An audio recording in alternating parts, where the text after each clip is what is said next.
संसार में कछु ना। सुनो मेरी बात। रोई के हरिश्चंद्र बोले करम चले कछु करवाइले होनी बड़ी है बलवान करम चले कछु करवाइले।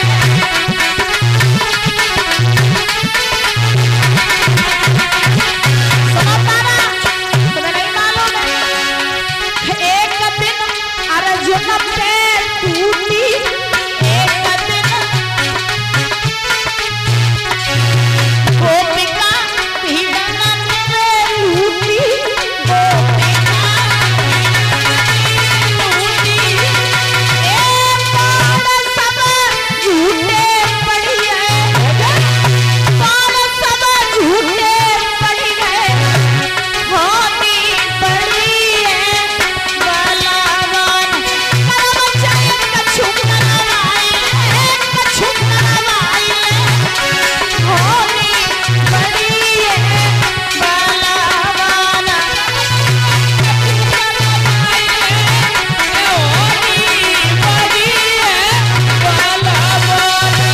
महाराज हरिश्चंद्र बोले तारा मुझे क्षमा कर देना, हमारा तुम्हारा साथ बस यहीं तक का था। आज हरिश्चंद्र महाराज कालू मेहतर के साथ वहां से चले गए परीक्षक जी। अब हरिश्चंद्र कालू मेहतर के यहाँ जल भरने का काम करने लगे और तारा ब्राह्मणी के यहाँ भोजन बनाने का काम करने लगे। याद रखो जैसा कि मैंने बताया कि चाहे दुख हो चाहे सुख है परीक्षक जी महाराज, दुख आवे तो ज्यादा रो नहीं और सुख आ जाए तो ज्यादा फूलो नहीं, क्योंकि समय बदलते समय नहीं लगता है। एक कवि तो कहते भी अरे करम से करम के करम करावे, करम से राजा राज करे, करम से राजा राज करे और करम ही राजा को भीख मंगावे।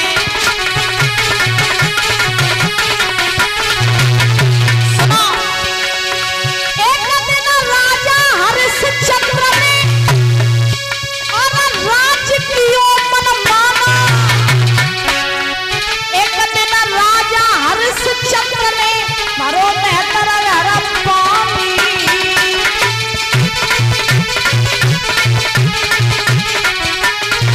इसीलिए कहते बलियारी बलियारी समय तेरी बलियारी,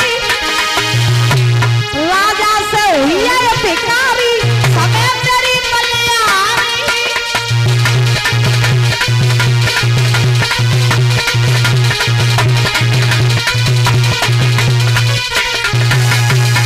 आज महाराज हरिश्चंद्र जल भरने का काम करने लगे। कालू मेहतर ने हरिश्चंद्र के भोजन के लिए एक दुकान नियुक्त कर दी और कहा कि हरिश्चंद्र जब तुम्हें भूख लगा कर इस दुकान पे आया करना, भोजन कर जाया करना, क्योंकि मैं हूं मेहतर, तुम हमारे यहाँ भोजन करोगे तुम्हारा धर्म चला जाएगा। हरिश्चंद्र बोले ठीक। हरिश्चंद्र भोजन करने आते, विश्वामित्र कहीं महाराज रूप बदल बदल के सामने बैठ जाते। हरिश्चंद्र भोजन खुद नहीं करते, विश्वामित्र को करा देते। दादा 1 महीना हो गया हरिश्चंद्र ने भोजन नहीं किया। अब सोचो कि जो आदमी 1 महीना तक न खाए वो की दशा का हुई है। हरिश्चंद्र का शरीर जर्जर हो गया, कमजोर स्थिति हो गई, आंखों से कम दिखाई देने लगा, डगमगाने लगे। एक दिन कालू मेहतर ने घड़ा दो कही जा नदी से जल भर लिया। दुखिया ने घड़ा लो चल दई, नदी पे पहुंचिए, घड़ा भर लिया, उठाने की कोशिश की तो घड़ा उठा नहीं, ताकत लगाई नहीं उठा, और ताकत लगाई घड़ा नहीं उठा। महाराज हार गए उठाते उठाते, लेकिन घड़ा उठा नहीं पाए।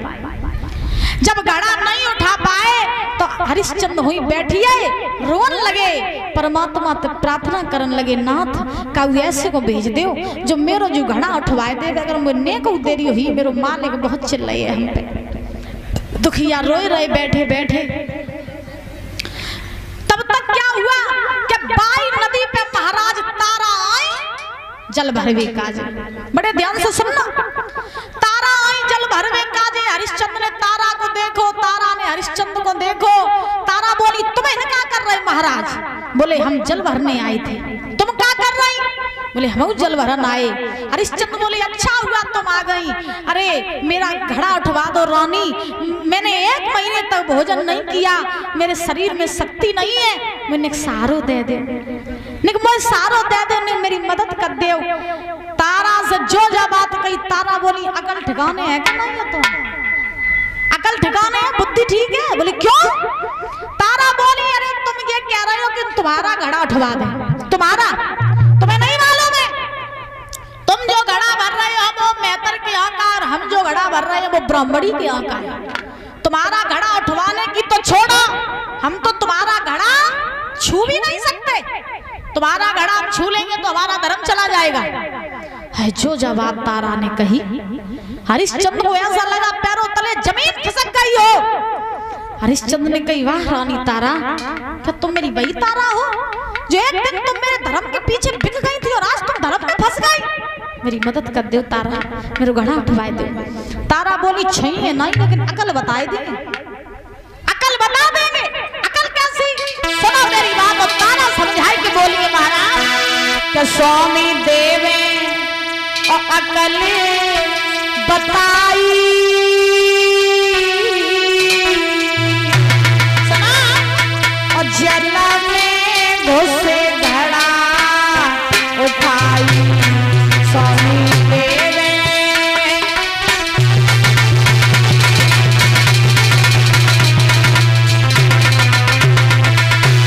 तारा बोली महाराज स्वामी देवे अकल बताई, जल में घुसे घड़ा उठाई स्वामी देवे।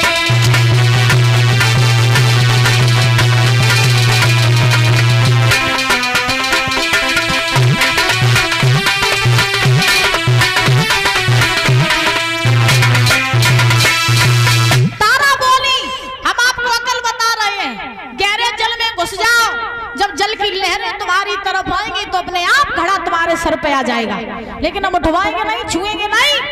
तारा ने जल भरो गांव से चली गई। है दुखिया हरिश्चंद्र देखते ही रहिए महाराज। आज हरिश्चंद्र ने कहा करो, गहरे जल में घुसिए मैया, तो जल की लहरें जब उनकी तरफ आई तो घड़ा हरिश्चंद्र के सर पे आएगा। हरिश्चंद्र चलो भाई चलो, नहीं जा रहो महाराज, शरीर डगमगा रहा है, पैर लड़खड़ा रहे हैं, आंखों से कम दिख रहा है। जैसे ही आगे बढ़े सो ठोकर लगी, पछाड़ खाए के गिरिए, घड़ा फूट गया। कालू मेहता राव बन के बोले अरिया तुझे घड़ा फोड़ रहा, पैसा का तेरे बाप के लगे है? क्या तू भोजन नहीं करता है? तुझमें शक्ति सामर्थ्य नहीं रहा तो जो तू घड़ा जिनको संभाल पाए? हरिश्चंद्र ने हाथ जोड़े, कांपने लगे, महाराज क्षमा कर दो, गलती हो गई, क्षमा कर दो, ऐसी गलती मैं दोबारा नहीं करूंगा। कालू मेहतर ने लाठी पकड़ाई, एक कम्बल पकड़ाया और कहा जाके मरघट की रखवाली कर, और याद रहे मरघट पे कोई लाश आए तो बिना कर कफन लिए जलाना नहीं है। दुखिया ने लाठी ले ली, कम्बल ले लिया, मरघट पे जाए के रान लगे।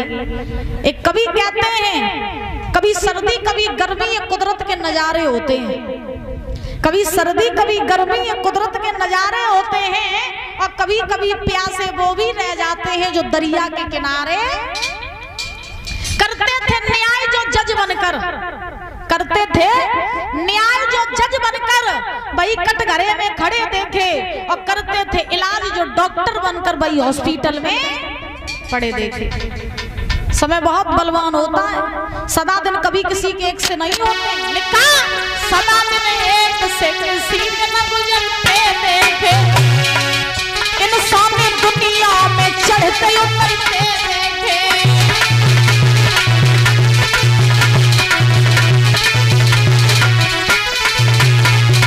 बाबा जिन लोगों ने किया था लाखों का लेना देना, लाखों का लेना देना, लाखों का लेना देना, वही दर दर पे अभी मांगते देखे, सदा दिन एक से किसी के न गुजरते देखे।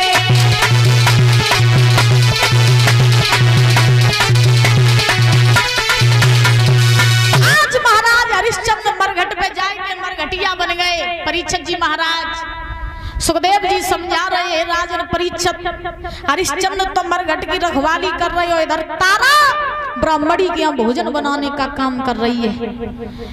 आज जब महाराज रानी तारा भोजन बनाने का काम कर रही तो एक दिन एकादशी को समय आओ, खैर क्षमा करें समय का अभाव है, कथा है थोड़ी बड़ी, कोई दिक्कत तो नहीं है? अच्छा तो ठीक है। बोलो गोविंद भगवान की। महाराज तारा ब्राह्मणी के यहाँ भोजन बनाने का काम कर रही परीक्षित जी महाराज। एक दिन एकादशी का समय आया तो एकादशी के दिन ब्राह्मणी जो थी वो पूजा पाठ करती थी, व्रत रहती थी। ब्राह्मणी ने तारा को बुलाया और कही तारा जब तेरा लड़का रोहित सब दिन बच्चों के साथ खेलता रहता है तो इसे तू बगिया में भेज दे और पूजा के लिए फूल मंगवा ले। तारा ने कहा ठीक है, हम अभी भेज रहे हैं, पूजा के लिए फूल मंगवा ही ले रहे हैं। तारा ने रोहित को आवाज लगाई, रोहित दौड़ता हुआ आया। हाँ माँ क्या बात है? मैया ने हाथ में डलिया पकड़ाई दी बेटा के और कही लला तुम चले जाओ, बगिया से पूजा के लिए फूल तोड़ लिया। लला ने कही हाँ माँ हम अभियाल जा रहे, लौट के अभियाल तुरंत आए रहे। लला ने बगिया ले, महाराज डलिया ले ली हाथ में, चल बहू।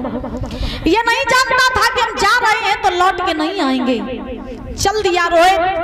अब महाराज जैसे चलो है तो रोहित कैसे जाए रो दादा क्या बात की बातन में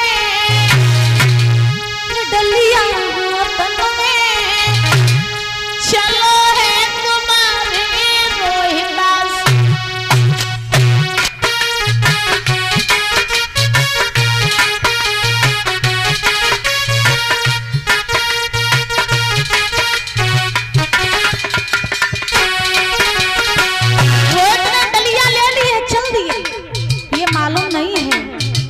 लौट के आ ही नहीं पाएंगे। मैया बड़े बड़े प्रसन्नता से अपने बेटे को भेज रही है, जा लला बगिया से फूल ले आओ। हाँ गजब हो गया।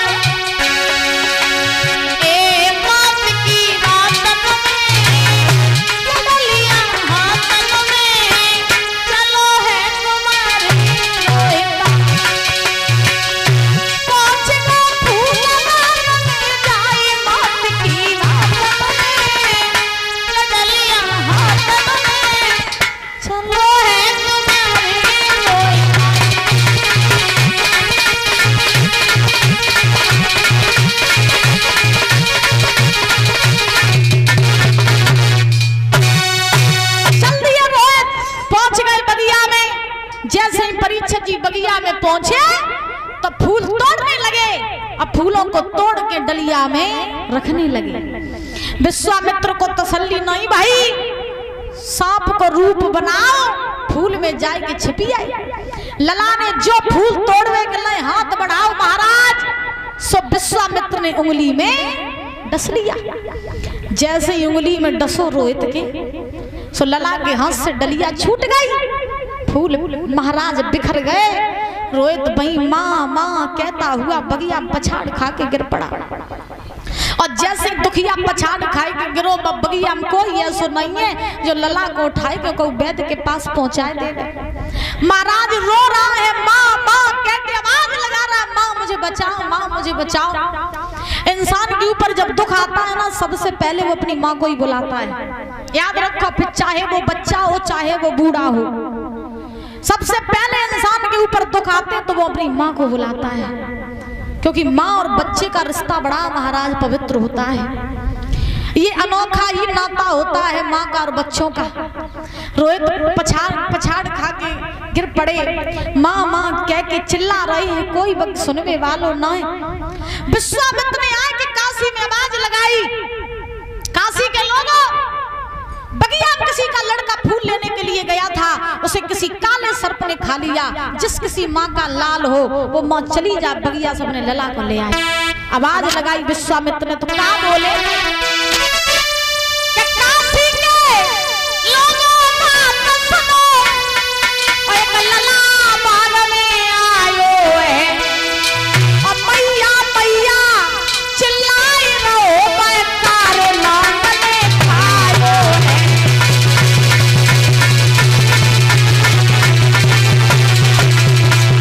महाराज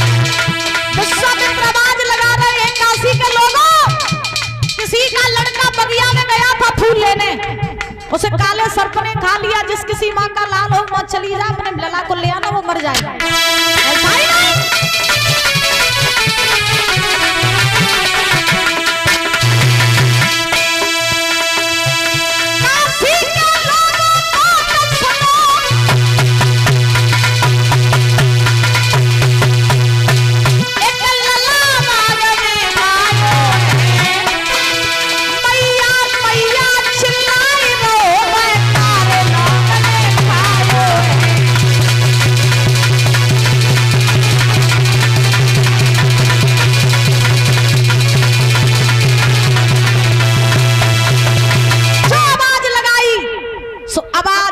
तारा के कान में है, जो आवाज तारा के कान में पड़ी कि काऊ को लला दिमाग में झटका लगो, मेरो ही पूत बगिया में गौआ। तो जो आवाज लगी कि महाराज सुनी, दिमाग में झटका लगो कि मेरो ही पूत बगिया में गौ, तो सो मैया को होश नहीं रहो महाराज, होश नहीं रहा। पैरों तले जमीन खिसक गई। भोजन बनाए रही थी, भोजन बनाना तो छोड़ दिया, भागी और ब्राह्मणी के पास पहुंची, पाए पकड़ के बोली मैया मेरो लला बगिया में फूल लेबे काजे गौ तो भाई गौ काले सर्प ने खाए लो मैया, मुन्ने को वगा देरी हुई, मेरे लला मर जाएगा मैया, वो बचे को ना, मुझ चलो जान दे, मुझ चलो जान दे, मेरी आंखों को तारो चलो जाए मैया, मेरे लला कछु ही हो बगी मैया जीते जी मर जाएगी। मेरा एक ही सारा है, वो सारा भी अगर मेरा छूट गया मैं संसार में जीवित तो नहीं रह पाऊंगी, मुझे चला जाने दो माँ, मुझे जाने दो। ब्राह्मणी ने जवाब दिया तू रोज नए नए बहाने बनाती है काम से बचने के लिए, जा पहले पूरा काम कर, भोजन बना और पूरा घर का काम कर, उसके बाद तू कहीं जाएगी। है दुखिया लौटे आई मैया, रसोई में पहुंची, रसोई में गई, भोजन बनाने लगी। अब भोजन बनाते जा रही, मन कहाँ है लला के डेगा, कहूँगी ऐसो ना होवे कि ने कहूँ देरी हुई मेरे बच्चा मुझे देखने कोई ना मिले। भोजन बनाती जा रही है, आंखों से आंसू निकलते जा रहे हैं। ऐसी दशा है तारा की जैसे बिना बछड़े के गाय रोती है, जैसे बिना पानी की मछली तड़पती है, तैसे तारा रसोई में बिलख रही है, तड़प रही है। भोजन बनाए रही, मन लगा